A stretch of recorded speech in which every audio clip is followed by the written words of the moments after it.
How many discounts does USAA Auto Insurance offer? Too many to say here. Multi-vehicle discount, safe driver discount, new vehicle discount, storage discount, legacy. How many discounts will you stack up? Visit USAA.com/auto discounts. Restrictions apply. Whatever the occasion, effortless elegance is right this way. Because Hilton brings you new ways to stay courtesy of the Nomad London. And it doesn't stop at award-winning dining in a space draped in velvet and illuminated by vintage chandeliers. No, this day goes beyond with unparalleled personalized service and attentive hospitality. Oh, and did we mention the Nomad London can be booked using your Hilton Honors points at Hilton.com? Hilton, for this day. You're listening to Dr. Emma and me on the Tudors Dynasty and Beyond podcast. And now, here are your hosts. Hello and welcome back to the Tudors Dynasty and Beyond podcast. I'm Rebecca Larson, and joining me as she does every Thursday is my co-host and my favorite historical troublemaker, Dr. Emma. Welcome. Hi, Rebecca. How are you? I'm good. Do you like how I called you a troublemaker? Yes, I think that's pretty accurate. I'm not gonna, it's Yeah. okay. One has to embrace what one is. Yeah, I totally agree. I feel like in our own ways, we are both historical troublemakers, right? Yeah. Yeah, you hide behind me, but you're also like stirring the pot, Rebecca. We know that. I'm like peeking over your shoulder, like, yeah, I'm over here too. Yeah. Listen to this. I mean, you dubbed Henry VIII the Tool. I didn't, you come up with all these names. Well, he was a tool. Let's just be real about that. Before we go too far into this conversation, it was brought to my attention by a listener after the last episode. And I'm sorry, I don't remember who the listener was, but they had mentioned that they didn't realize that these episodes are available in video format too. That's why, I do my hair every time for nothing. Come on, guys, look at the videos. I know, you work so hard. You wear these beautiful accent necklaces like the one that you have on today. Yeah. Did you notice that? Is it did. Blinding you with my bling? It's very Cleopatra-esque today, I must say. Thank you. That's what I was going for, because I look exactly like Cleopatra. Exactly. That's what I was thinking. I was like, wow, they could be twins. Yeah, exactly. Parallel lives, Dr. Emma and Cleopatra. Oh, this is a good start to the show, isn't it? But I just wanted people to know that it is available in video. And I think for video watching, YouTube and I think Spotify are the only two platforms that show video. I don't know if I know Apple doesn't. No, but it looks pretty cool in Spotify, to be honest. I use a lot of Spotify. And it looks, it's in a little format if you're watching it on your screen, on your phone. Mm-hmm. And I usually... I don't know. I do a bit of both, but I usually, when I'm listening to a podcast, I do a lot of listening to podcasts in the car, so people can also listen to it there. So, the video is an option, but you can always just listen to us. Yeah. And I know there are some people who watch on YouTube who like to stream it on their TV and watch us like life size. I'm not sure why they would do that, but I usually get up really early. Rebecca knows this, and I'm one of the first usually watching because... Yeah, in this part of my life, I used to be able to sleep in, but I don't have any more time left. So I need to wake up bright and early.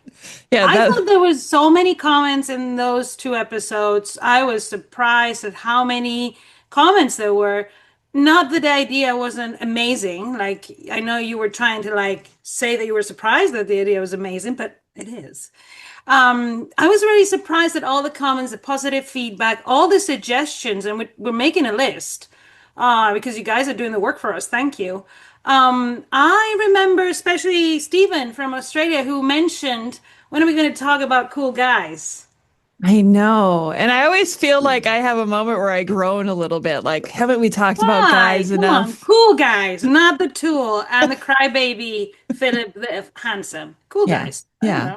That's fair. So many historical cool guys. I do think we need to include guys. I do. The focus has been on women, and I always focus on women, but we can't forget that the men did have a part in the 16th century too. And all these women were marrying men, were daughters of men, and they became powerful because the men allowed it, because it was a patriarchal society. So some men were changing their mindset about the capabilities of women. because of this change, and we've talked about it in humanism and education, in the elites we're talking about. Obviously, we're talking always about people in the high nobility and royalty, but it changes the mindset. And I'm thinking of, for example, Fernando of Aragon allowing his daughter to be, Catherine of Aragon, to be an ambassador, something that had never happened before. So you had to have a pretty open mindset as a guy to do this. And then we see how others, like Henry VIII, has trouble with this when his daughter is going to inherit Mary, and he just can't take it. So they're not all the guys are the same, you know? Yeah, that's just like all That's the a phrase women I are. never thought I'd say in my life. Nah, I'm only joking, guys. We love the guys, don't we? Rebecca? We do. We definitely do. And I think maybe do we want to tease an upcoming episode that we're going to have? Well, maybe we were working on something already. You know, Steven had a great idea, so we've Yeah. reached out to some cool guys that we know, and maybe one of them will be in the show pretty soon. It's going to be so exciting, you guys. You have no Right. idea.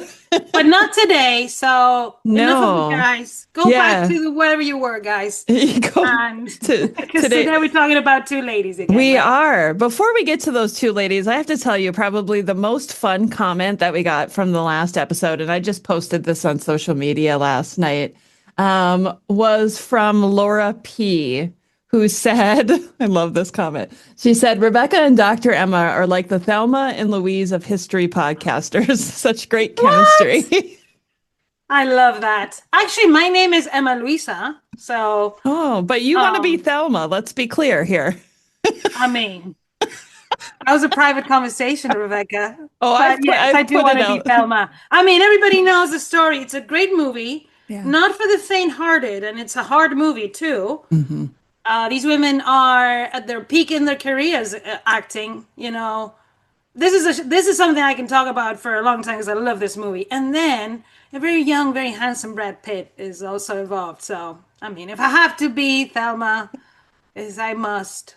No, I think you did say you are Thelma. You didn't even give Okay, a. just just making it easy for you. And I think Susan Sarandon is amazing. So I love it. it is a very good story. I mean, I don't know if anyone hasn't heard of Thelma and Louise, but do you want to just recap it really quickly in case No. somebody doesn't know? No, People know, right? they know. They know. Don't need to waste time on movies. Not like when Charmed, where you had to explain for 20 minutes. Okay, I have to tell you, and I don't have it up in front of me, but there was somebody I think on YouTube who was very excited that I mentioned You Charmed. texted a friend. I did texted not. a friend and said, "Hey, please comment and say you love Charmed because I'm not looking good in my own show." I put a message in the Charmed fan group, and I was like, "Hey guys, I mentioned the show. I did not. This was unsolicited. Thank you very much." And I was very happy that somebody else knew.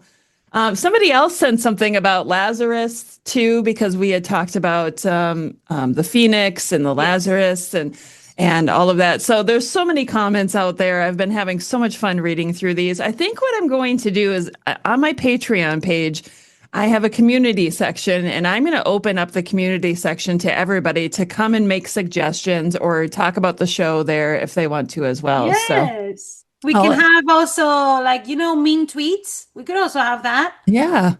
That Dr. M is annoying. Her voice is just like, a cat. I don't know. Like nails on a chalkboard. Yes, exactly. Just That's people how it say feels. When I hear it, I'm like, ooh. Okay, enough. Enough. Let's get to the parallel. Yeah, let's get to it because I am excited about the women that we're talking about today. One of them was mentioned in the last episode, and I got really excited about her and said I wanted to do an episode on her, and Emma was like, let's do it, and that was Margaret of Austria. Margaret of Austria, very connected to the Tudor court, extremely connected to the Tudor court, but also to the Spanish court. And she is a contemporary of people we've talked about already almost. Mm-hmm. Like, she's only 5 years older than Catherine of Aragon, about the same age as Juana of Castile, from the Trastamara dynasty, for those who are listening and don't know that this is a program where we do Spanish too. Yes. And she is a powerhouse. a powerhouse. And we'll talk about why, right? And the other person who we're talking about is maybe less known, would you reckon, Rebecca? Definitely less known. At least for me, she's less. I knew very little about her before we talked about Okay. having The her. thing, she's known largely as Margaret of Parma, Parma in Italy, now in Italy. But she also became Margaret of Austria. And the reason why is because she was the natural daughter. That's the term I like to use, because the illegitimate daughter of Charles V. And because of Margaret of Austria, Charles recognized Margaret. She became also Margaret of Austria. But then when she married the Duke of Parma, she's known as Margaret of Parma for posterity. Okay. So the names of the women are tricky, especially these women from the Habsburg dynasty. There's a lot of Marys of Austria, Margarets of Austria, and Yes. it's a bit difficult. So we'll try to keep it, to where we know who we're talking about each time, right? Yeah, I think I told you yesterday when we were kind of talking about what we were going to do today that I got so confused by all Right. the They come names from the trying same to. family. Right. Once you know that, then it kind of makes a little bit more sense. But let's look at where they came from, who they're connected to, because I think that's the absolutely fascinating part of their stories. Right. So, in the sense of different, Margaret of Austria and Margaret of Parma, the difference is their birth at the beginning. Margaret of Austria, born in 1480, was born to Emperor Maximilian, Holy Roman Emperor, and a duchess in her own right, Duchess of Burgundy, Mary. So, I mean, she's the sister of Philip the Handsome, aka also known as Crybaby, in the boat with Juana of Castile when they were married and going to Spain because they became king and queen of Castile. But these guys were already ruling the Netherlands and the Holy Roman Empire.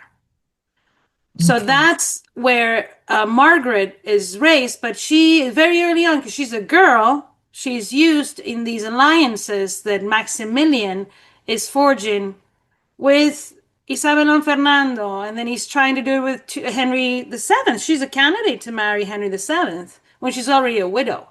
And she married Catherine of Aragon's brother. I mean, this is all a mess. So we're going to try to uncover that. But she is the daughter of an emperor and a duchess in her own right, and empress because she's married to an emperor. On the other hand, Margaret of Parma is the daughter of Charles V, so the grandson of Maximilian and Mary, Duchess of Burgundy. But instead of being a daughter born out of marriage, she's born before he's married. The year that he's betrothed to Mary Tudor, 1522. And she's born to one of the servants of the Count of Lalaing, who was Seigneur de Montigny, who was one of the Flemish servants of Charles V. So her mother, Maria van der Geinst, was Flemish, and she was born in Flanders, even though she spent large parts of her life also in Italy because of her marriages. So very different birth, right? But end up in the same place, ruling the Netherlands. So that teaches you a lesson about how important the women really are in the Spanish monarchy, and especially the women connected to Charles V. He just becomes so powerful, has so many territories, and then his son too, Philip II, that they just need these women to manage all of their empire. I think my mind was blown when I found out Margaret of Austria was the sister of Philip the Handsome. Oh, really? Yeah, I don't know why I didn't know that. But when I read that, when you sent me your notes on this, I read that and I went, holy cow, I had no idea. Like the connections are so close when we look at it that way. You remember me mentioning last time we were talking about Catherine of Aragon and Isabel of Castile, how they were very similar because there was an ambassador once that said that. That ambassador was sent by Margaret of Austria to check on the portrait that a portrait painter that Margaret had sent to Catherine of Aragon had done of Mary Rose Tudor, most likely a portrait now in the National Gallery. It's a portrait where she wears a very big necklace that Isabella wears Isabella of Castile wears in one of her necklaces. She's holding now a perfume bottle. So she's been identified with Mary Magdalene, right? Okay. But under that perfume bottle, the x-rays say that she had a book. A Oh. book like Isabel of Castile is holding in the picture that Henry VIII, for example, had, and now is in the British Royal Collection. So these are all connected. That same necklace, it's been proposed that it could be a picture of Isabel of Castile, but that same necklace is in her will given to Catherine of Aragon, one of them. So she's the one to give it to Mary Rose Tudor, and she wears it to be portrayed as Princess of Castile. Because what Margaret is doing in Flanders is raising the children of Juana the First of Castile and Philip the Fair in Michelin, in her palace, where Anne Boleyn goes later. So she has like a center of Renaissance education there. She raises Charles V, Mary of Hungary, Mary of Austria, not known later as Mary of Hungary because she marries the King of Hungary. Complex again with the names. Yeah. And the rest of those, and then Margaret of Parma too. When she finds out that Charles has an illegitimate daughter, she decides to raise her with her. And that's why she pushes for Charles to recognize Margaret of Parma finally. So Margaret of Austria never had children, but was the matriarch of the Habsburgs. This episode is brought to you by Indeed. When your computer breaks, you don't wait for it to magically start working again. You fix the problem. So why wait to hire the people your company desperately needs? Use Indeed's sponsored jobs to hire top talent fast. And even better, you only pay for results. There's no need to wait. Speed up your hiring with a $75 sponsored job credit at Indeed.com/podcast. Terms and conditions apply. This episode is brought to you by Nespresso and Samra Origins by the Weekend Coffee Collection. Introducing Samra Origins. My collaboration with Nespresso is a connection to my roots, to my mother, Samra. Coffee that hits the right notes. It transports you. Crafted with unique notes and bold, soaring flavors. Experience a taste that moves you. Nespresso and Samra Origins. Discover more at Nespresso.com. She seems just so fascinating to me. I feel like I should have a whole episode on her, or you should just write a book about her. Yes, I think so too. If I had time, I did have 2 book projects that I'm finishing up, so maybe after that. But she is fascinating. There's brilliant work by in the realm of her artistic patronage, which was one of the most relevant in the Renaissance, because she had the first portrait gallery, dynastic portrait gallery, recorded in Europe. In that palace that we're talking about, where she was raising these children, where there's pictures of Henry VII and Catherine of Aragon and Mary Tudor. There's great work done by Professor Dagmar Eichberger from Germany, but it's in German, a lot of it, especially her book, Leben mit Kunst, so living with pictures. So yes, I would argue that a big artistic biography of her patronage of Margaret of Austria would be amazing. She introduces a lot of things to the Tudor court. She's the one to send Torrigiano. She's the one to send the people who started the armories in Greenwich too. Not just things that are art, things of warfare, and it's just a very advanced place, the Netherlands at that point. I think sometimes I get confused and I try to figure out the timelines and where these people fit into Tudor history.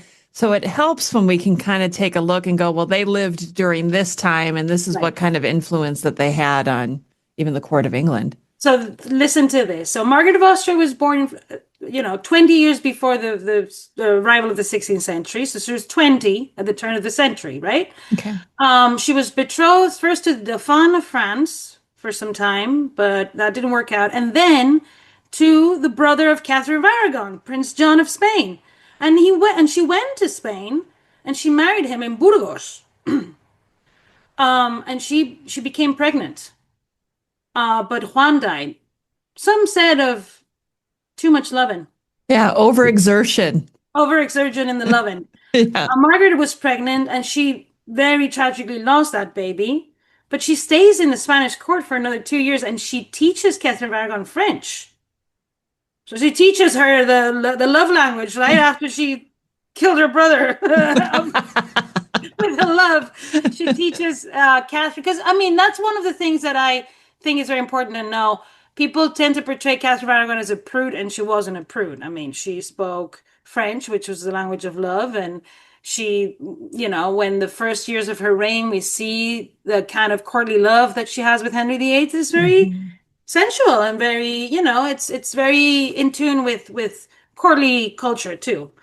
So Margaret of Austria and Catherine of Aragon create a bond there that goes on till Margaret dies, because Margaret dies in 1530, in the midst of the divorce of Henry VIII. And in the case of Margaret of Parma, she's born in 1522, so the year that Charles is betrothed to Mary Tudor, future Mary the First.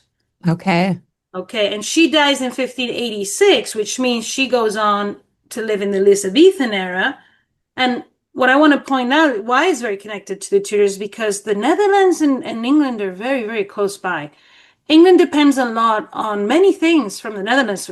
For example, most of the pictures painted in England would be painted on wood sent from the Netherlands that came from the Baltic region. So they were very connected. It's very close by, and these people had a lot of contact with the Tudor court.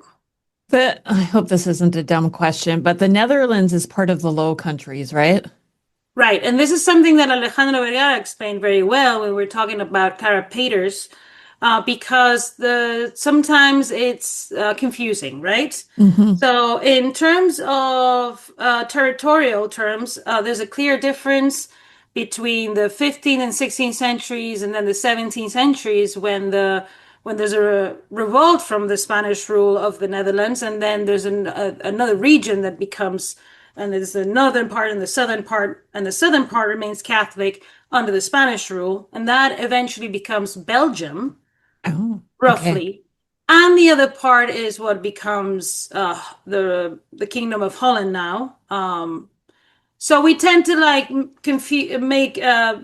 get confused about, for example, the difference between Dutch and Flemish paintings. So the Flemish paintings would be from people from that southern region that remain Catholics. Like, for example, Alejandro was talking about carapaters, but also he's a specialist in Rubens. And Rubens came from that. And those people remain connected to the Spanish monarchy. So that's why someone as talented as Rubens ends up in Spain. It's because in the southern Netherlands, the daughter of Philip II ends up ruling, Isabel Clara Eugenia. So the Spanish remain there but there's another territory that comes up, and it just, there's confusion there, but they're different. Yeah. Different terms.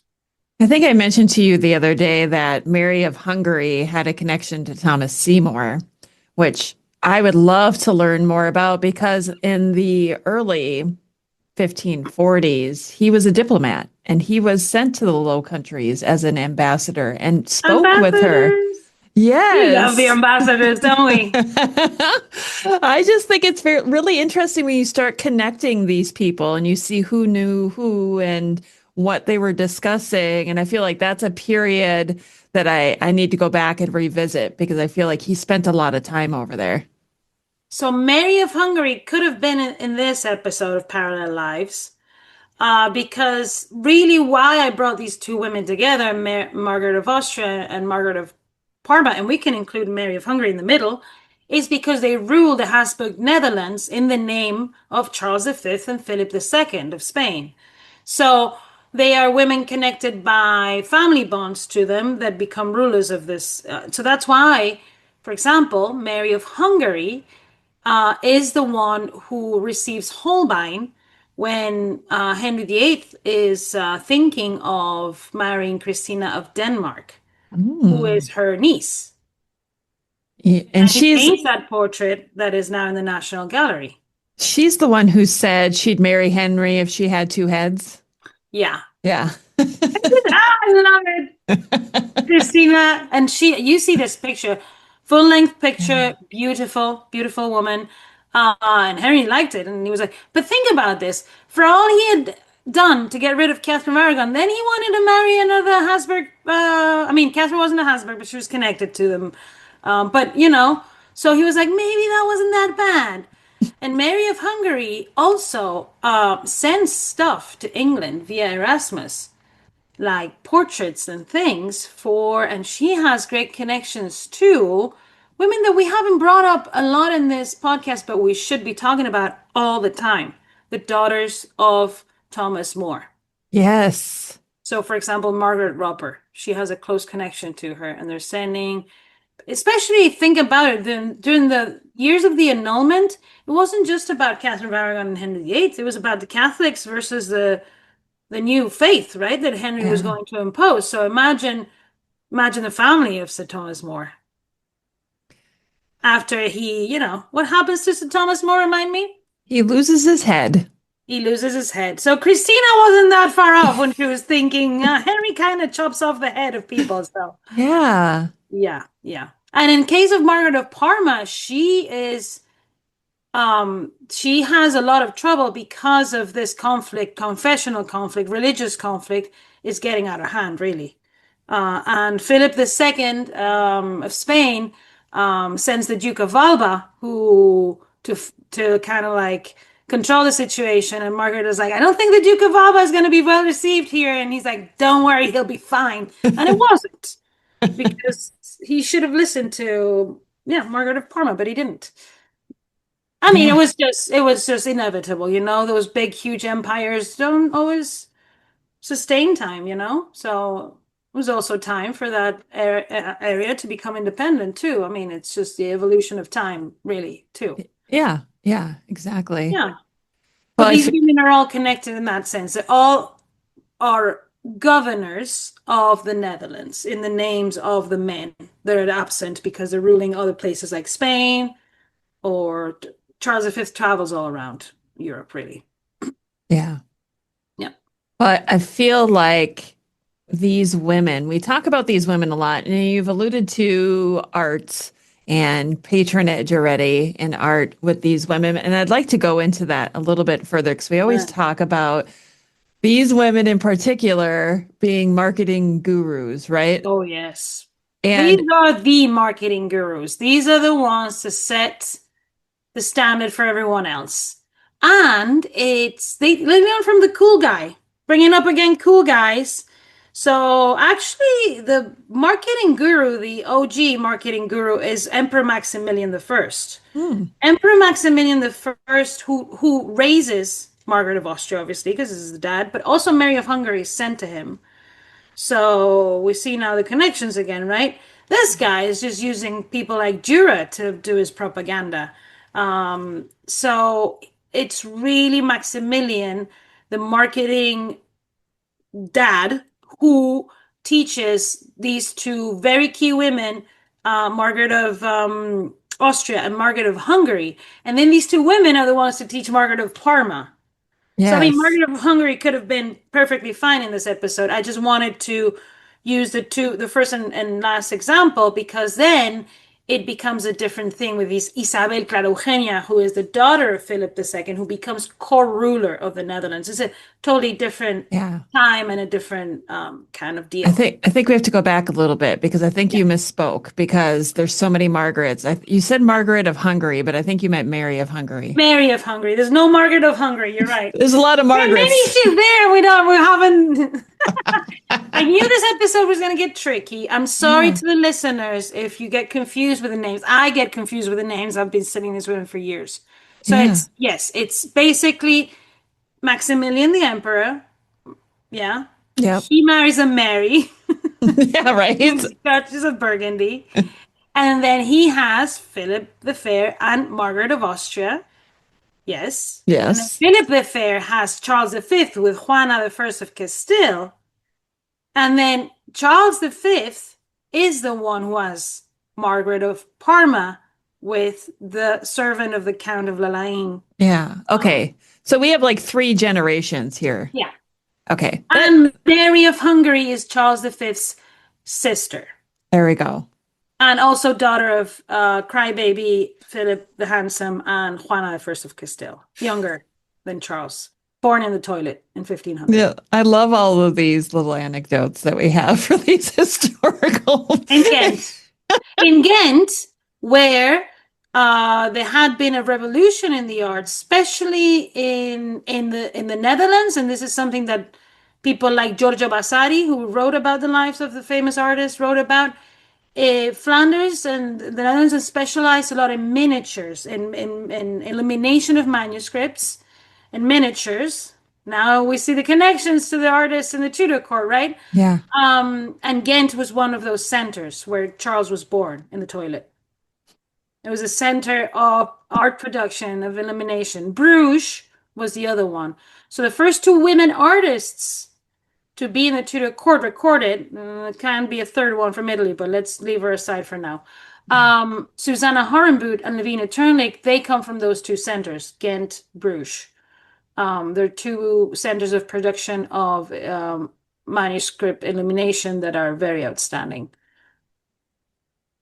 I have a really difficult time taking you seriously when you say that he was born in the toilet repeatedly. He was born in the toilet. What do you want me to say? It's a fact. It's a historical fact.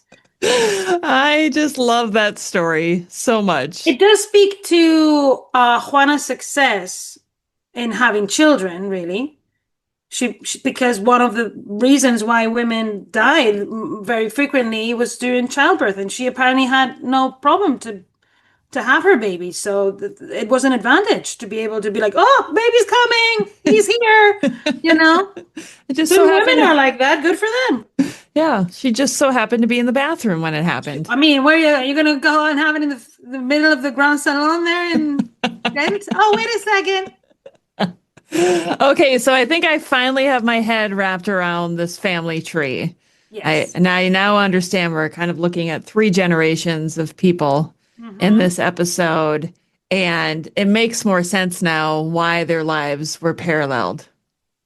Exactly. They're all connected by family ties, but also because of the physical places they shared. For example, because Margaret of Austria educated Mary of Hungary and Margaret of Parma in Mechalon, in that palace where she had the first portrait gallery recorded in the history of Europe.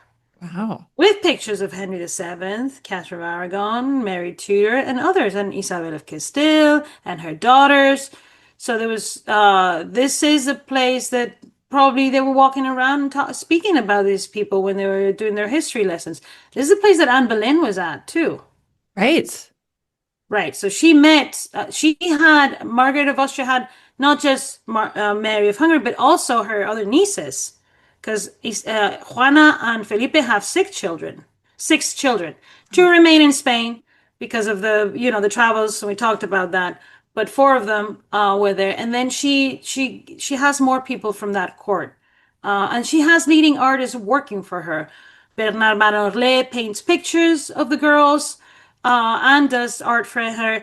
She also recruits someone like Pietro Torrigiano, who is recorded a payment to him where he's fixing a terracotta bust of Mary Rose Tudor when she's betrothed to Charles, future Charles V. And Professor Felipe Pereda from Harvard University has identified this piece in Harvard University in their museum, because the bust of the woman has a break in the neck when you see it in the infrared. So it's the one that he was paid to repair, and we know that. I wonder how I got damaged. Shortly after that, and I thought you would like this, there's a record of a statue of Hercules made of earth given to Henry the Tool. Why? Because the marketing mothers like Margaret of Austria and Catherine of Aragon are very smart. He's like, tell him he's like Hercules. He'll do whatever you want. She gives him a statue made of earth. So if it's made of earth, it's Torrigiano. We know that because he introduces that medium into the Tudor court. Yeah.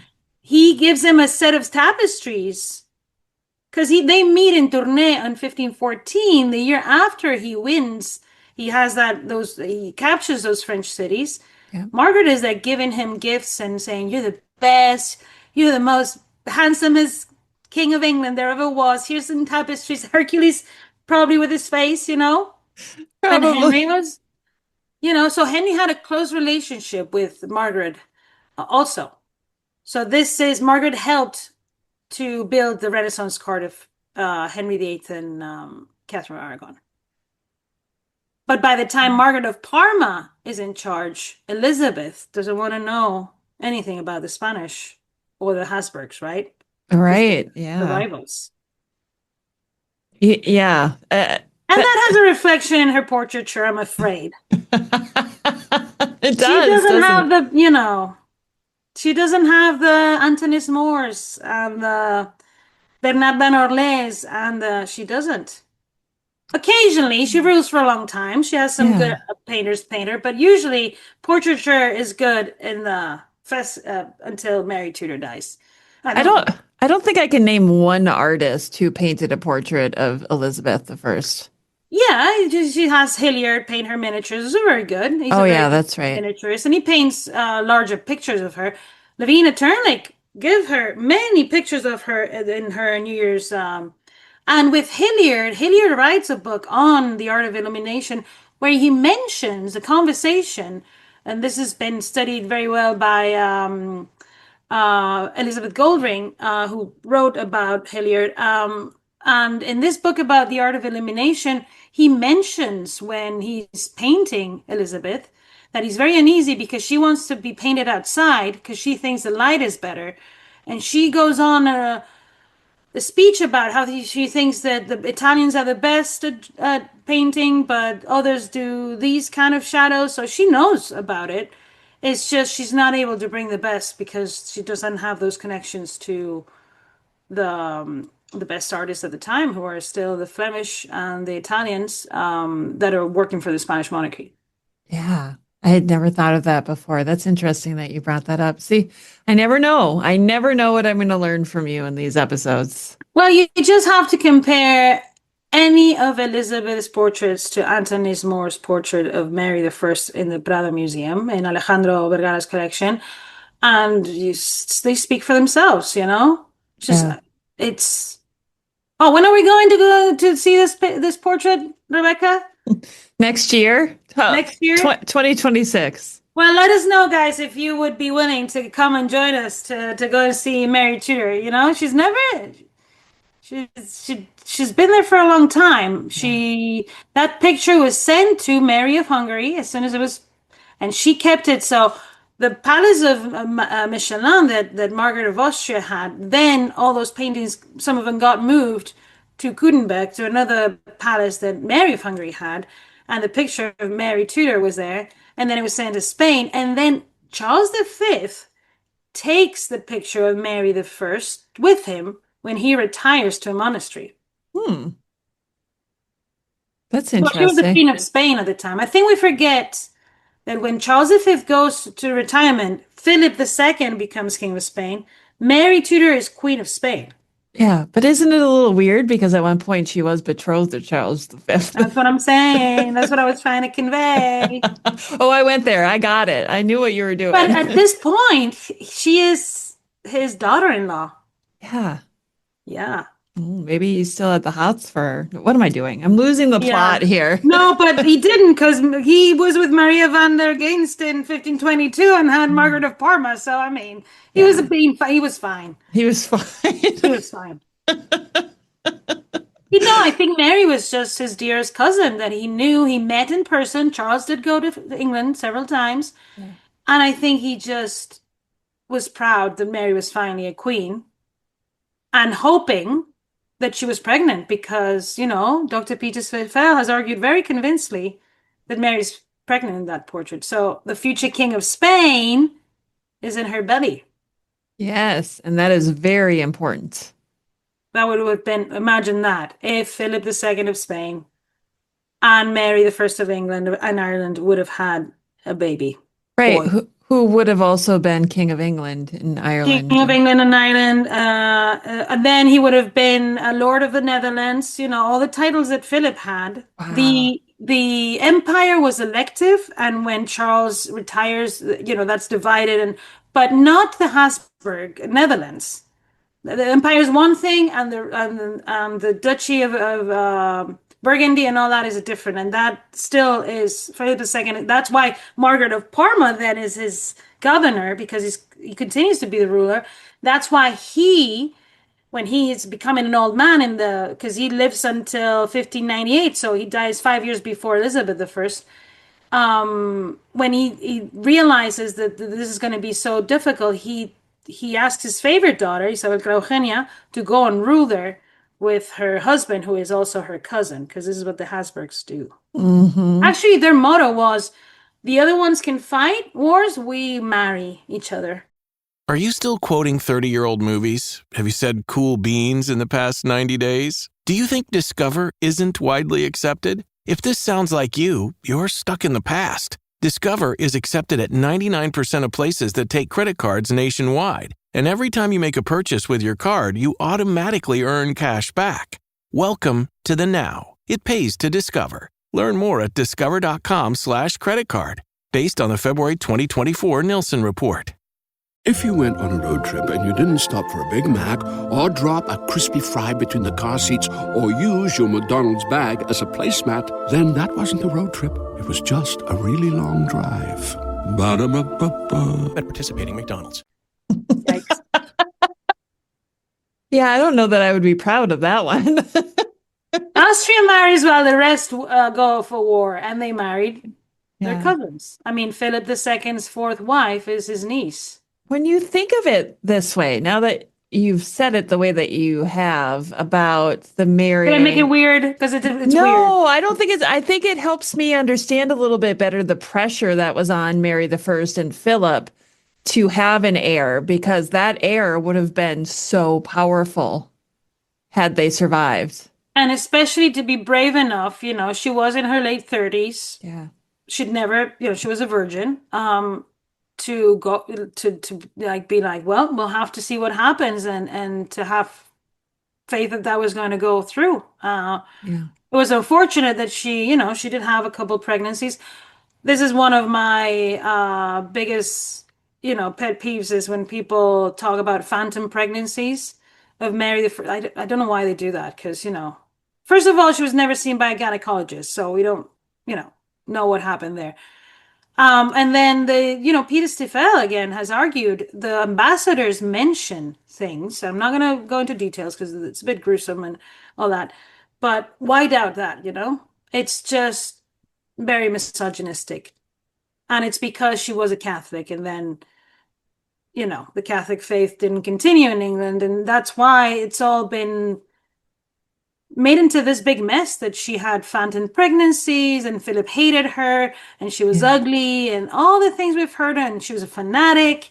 All these things that we've heard of Mary I she was far more complex than that. Was she perfect? No. Was she better than her father? A million times. I think that's one of the reasons why I am so passionate about telling the stories of women from this time period, because there's so much of that happening.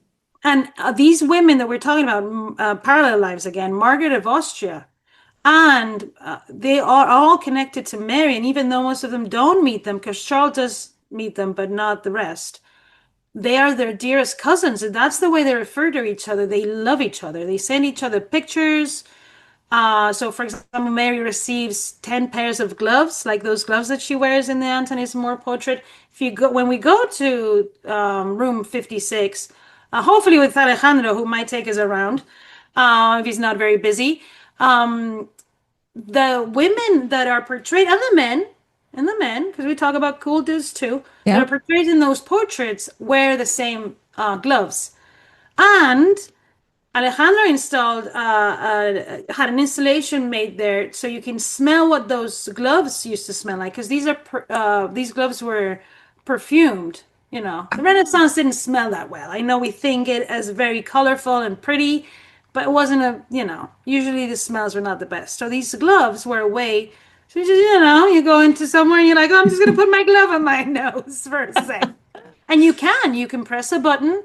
Actually, my daughter Susan loved it. I thought it was brilliant, because he did do an exhibition on pictures of flowers and the scents of those bouquets. Wow. So what a great way to get immersed into the history. I love that idea. Well, think about how the sense of smell is not really something that we experience too much in museums. Yeah. I thought that was very brilliant to bring it up. And he worked with an actual perfumist, with a professional. They're always very professional at the Prado. They have great ideas and innovative ideas, but they always only work with the best. I can't wait to go. I can't. We've been talking about the Prado for so long and talking about the beautiful artworks. And, Yes. I just. We'll be able to see pictures of Mary of Hungary, for example, Margaret of Austria, who no picture of Margaret of Austria in the Prado, I think. Now somebody's gonna be like, yes, there's one.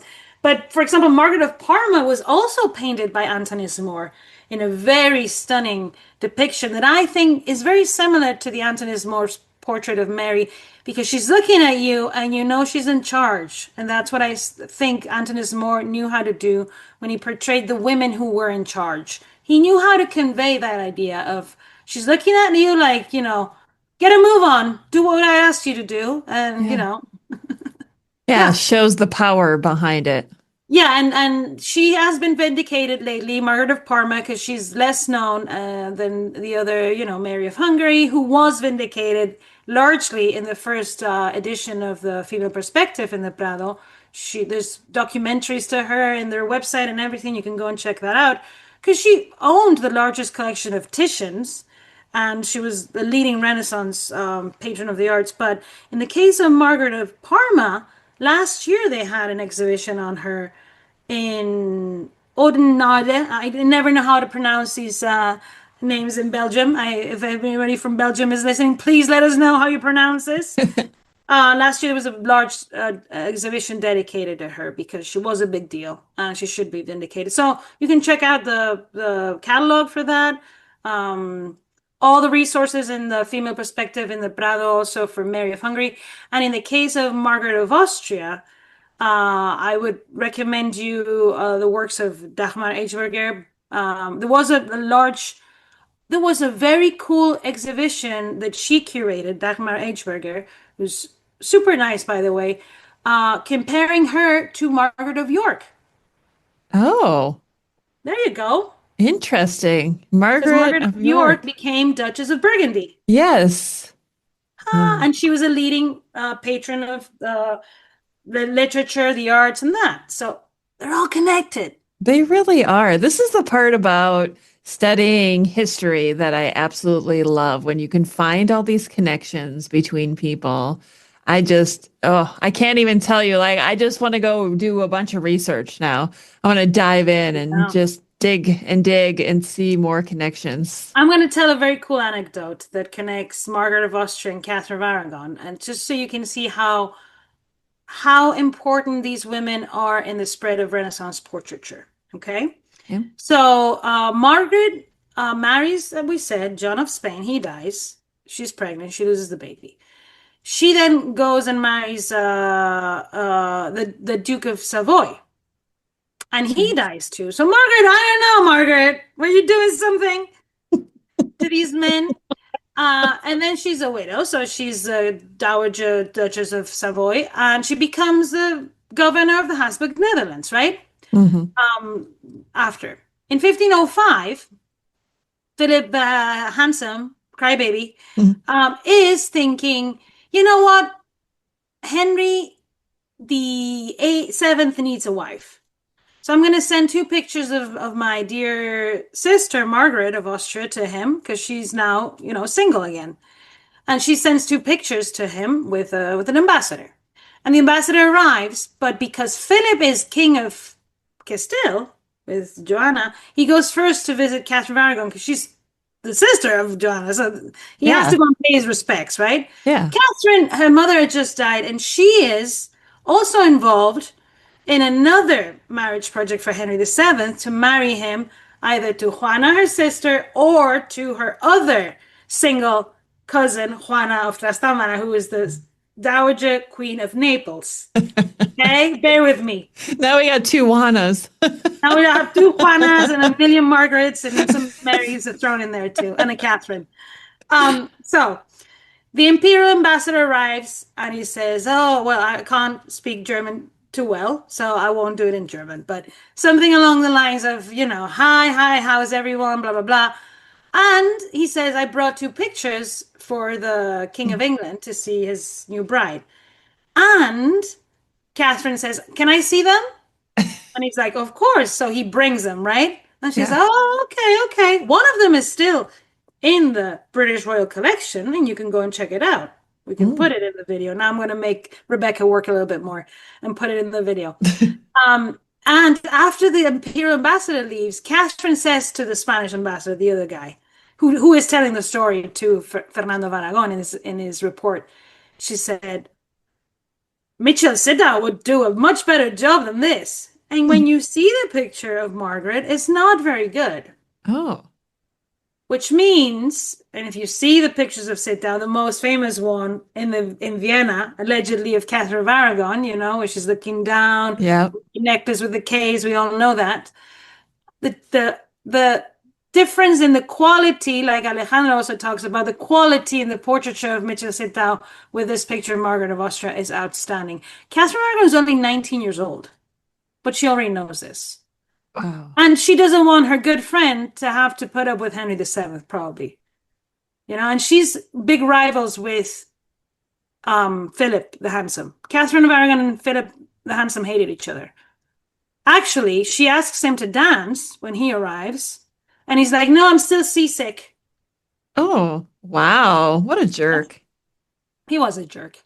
He didn't let Juana and Catherine be together more than an hour, and they were there for almost a month. Yeah, he was afraid. How cruel is that? He was afraid. Not be able to see your sister? Yeah. That's cruel. What a controlling husband. Yeah. And not that handsome. Can we put a picture of him, please? I think people need to know. We'll include a picture of everybody we've talked comment about. on the looks of, we're not going to comment only on the women's looks. Let's comment on the guys' looks. We're going to put a picture of Charles V too, because wow, what a catch. What a catch. And then they're like, well, Empress Isabel, because Charles V ends up marrying Isabella of Portugal, who was known to be a very beautiful woman. And they're like, and they fell in love. They fell in love. Charles fell in love with her. And she was like, okay, now I'm married, because what else am I going to do? Right. Yeah. Because he was hideous. He couldn't close his mouth. His jaw was so big. Wow. His lower jaw was so big. Let's just say it wasn't always a love story, was it? No, it wasn't. And since we like to comment so much on the looks of the women and how Mary was ugly and old and decrepit, Charles V was hideous. And Philip the Handsome is just a marketing tool. It's not real. He wasn't handsome. You be the judge. I am staying out of this. I think, but you know what? To someone like Margaret of Austria, that didn't matter. Yeah. It was all about duty. It was all about, respecting her. So she worked tirelessly for Charles V, for her nephew. And so did Catherine of Aragon. Yeah. It's very important that we understand that these women are not independent. Charles, even though he's younger than Catherine and Margaret, when Maximilian dies and then Fernando dies, he is the pater familias. He is the responsible male in the family. So they all bow to him and work for him. That's the truth. That's why when Charles goes to England, who is the last person he says hi to when he arrives to Hampton Court? Oh gosh, I don't even know. Maybe I do and I've just forgotten. There's a very cool description of him arriving and saying hi to everyone, taking his hat off in front of Henry VIII. It's a sign of respect, taking your hat off in front. He's an emperor. He could have not done it.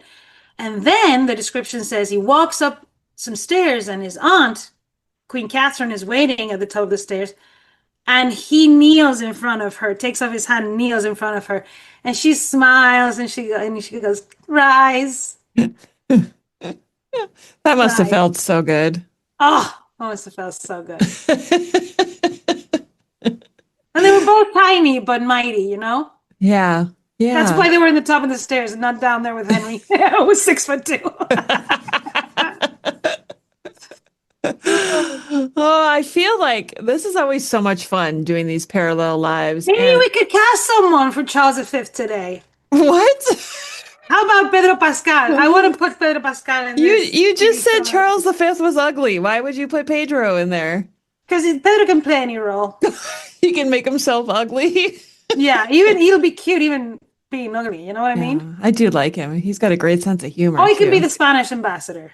Oh, you sure you don't want Henry Cavill cast in that role as well? Sure, put a wig on the man. No. He couldn't do a Spanish accent. That's the thing. You have to cast people who speak Spanish for the Spanish roles. Yeah. So the Spanish ambassador has to be someone who speaks Spanish perfectly. Pedro Pascal. I'll make sure to reach out Jose Pedro Balmaceda Pascal, to be more precise, is his name. Well, I'm going to reach out to him and his people and tell Pedro, them. Please, por favor, Pedro, llámanos. Yeah. I'll be like, can you please come on our show? We really want to talk to you. And bring Henry Cavill with you. Can you? If we pull that off, Rebecca. We would be legends. We would be legends. You know? All right, if anybody's got connections. We're becoming legends with Thelma and Louise. So. That's true, yeah. I mean, if you're listening or watching right now and you have connections to these people and think you can help us make this happen, let us know because we're all for it. Yeah. I think the whole episode would be me blushing and giggling. And me talking too much and very loud. I see. I love that we know each other so well. Yeah. I'd do something, I don't know. I'd break a pen in my head or something like that. I always do like really awkward things when I'm very nervous. Oh, me too. I sweat a lot. That's probably my biggest downfall. No, I'm not the one who sweat, but I don't know. I'll trip over and I'll fall or I'll. Oh. Yeah, it's normal. You get nervous, your nervous system is alert. Yeah. Good thing you'll be sitting behind your computer. Yeah. So I won't be nervous fall. with these guys. I mean, be just like pals, you know? Really? I'd be over here like just sweating profusely and just quiet and not. Oh my friend, she's fine. And you're like, you're just covered in sweat. Exactly. Is she okay? She'll be fine. She's just breathing in the bag. Can you see she's breathing in the bag? Oh my gosh. I have a little anecdote to tell about the sweating thing because I feel like people need to understand there's a story behind this and I am not good around celebrities. Okay. So my ex-husband worked in an industry where I got to see a lot of concerts in person and got to meet famous bands and my favorite bands. And back in the early 2000s, I got to meet my favorite band at the time, Creed. Okay. Creed was like my favorite. Very good. I had such a crush on the frontman, Scott Stapp, at the time. I'm also much taller than him, which is normal in my life. But you're much taller than everyone, Rebecca. Come on. No, it sucks. But anyway, so I get to take a picture with the band. And of course, I situated myself right next to Scott Stapp because I was like, I want a picture next to this famous guy that I have this huge crush on. So we see them. I'm so nervous the whole time. I'm just so nervous. We take the picture and like 3 weeks later, we get a copy of the picture. And in it, I have like giant pit stains. All I could think about was, oh my gosh, this is so embarrassing. Like at the same level as his eyes? Yeah, pretty much. Nice. All I could think about was, oh my gosh, Scott Stapp saw my giant pit stains. I'm so mortified by this. Nah, you can just edit them out of the picture now. This is just how I am around famous people. I don't know what to do. It's like, what do I do with my hands? I've never met anyone famous. I don't know. Oh. You would be Only much better. Yeah, I've met. You're the most famous person I know, Rebecca. Oh, shut up. I'm not famous at all. No, thank you. People know you. People know you. Oh, anyway, enough about me. Have we covered everything in our parallel lives of Margaret of Austria? I know. We had a thing. I don't know if we covered everything. Did we? I don't know. You're in charge of keeping track. I know, but then it's like I said earlier, I kind of lost the plot and then forgot where we were and got distracted. Well, I think to just boil it down to something important is an idea that we circle back and back again in the podcast is the importance of the women connected to the Spanish monarchy and the Austrian Empire, right? Yeah. And how, because these men are giving women power, they become very efficient. I think it's because they knew their shortcomings as women and they knew they only had one shot. So they were very professional at doing it well. And then because they were in charge largely of the domestic things, they were involved in the creation of all these things that we love, like the portraits and the jewels and the. So a lot of the stuff that has survived to this day for us was always say by Antonis More, by Jacopo d'Atrezzo, by with Margaret of Austria saying do it like this, do it like that. Yeah. It's for here, it's for there, talking about it. So I think that's very important to know. It's the artists with the patron. And the patron has an intention, and these women are very smart and they market the Habsburgs very well. Yes. I definitely want to continue this conversation over on Patreon in my community. And there is going to be a link in the show notes because I feel like when we do these episodes, there's so much more we can talk about. Yeah. And I know people are listening and they have questions about things that maybe we didn't cover. And I want that to be that safe place for people to go where we can all just come together and talk about the history that we love. So head to my Patreon page. If you go to a website, it's just patreon.com/Tudors Dynasty. Otherwise, like I said, there'll be a link in the show note. And while you're there, if you want to support the show and support Dr. Emma and me, you can do so. And by doing so, you get commercial-free episodes, which I know some people hate commercials, but that's the only way to make money these days doing a podcast. So if you want commercial-free, you can become a patron. You also get early access, exclusive content, and I'm just so grateful for all of my patrons over on Patreon over the last 8 years. It's been absolutely insane. And if you like Dr. Emma and me, it's every Thursday. You get to put up with me and Emma, and we have fun. If you want something a little bit different, Tuesdays is my interviews with an author or historian, and then on Sundays I still have the episodes where we focus on just one person in history, where I kind of just narrate the story. So there's a little bit of everything. You're a busy woman, Rebecca. Yes. Okay, I'll say one last thing about Margaret of Parma. Okay. She will be part of the exhibition I'm curating that will open most likely. The date is confirmed 9th of July in the British Museum in the Coins and Medals department. I'll be there on the 10th and 11th of July. So if anyone is willing to hear me talk some more about these women, I will definitely be there. I'm very excited. This is the first exhibition I'm curating. It's very exciting. It's focused on medals, portrait medals. There's also a coin of Isabel of Castile, but mainly medals. And you will be able to see that in the case of Margaret of Parma, there's a picture of her in the medal, obviously, in the one side, but the other side, there's an allegory of her rule of the Netherlands.